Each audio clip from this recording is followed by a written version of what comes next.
How to record presentation in Canva. So hello guys, welcome back to my YouTube channel. In this quick tutorial I'll be showing you how you can easily create a record or presentation in Canva. So first, just head over to any of your Canva existing presentation. So as you can see, I've already selected my presentation, and simply click on this present button over here and just click on present and record to start recording yourself as you present. So now simply select next button over here and just click on go to recording studio, which will take you to this screen.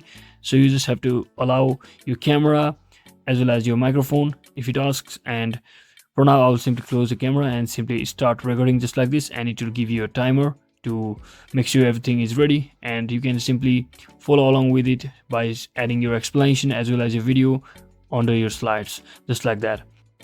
And once you are completely done explaining your issue or your presentation, simply click on this end recording to successfully end your recording, and just like that you can also actually save and edit or discard or just download so that you can save it locally on your PC or as well. So that is it for today guys. I hope this video was informational. If it was, don't forget to like and subscribe to the channel. See you on the next one.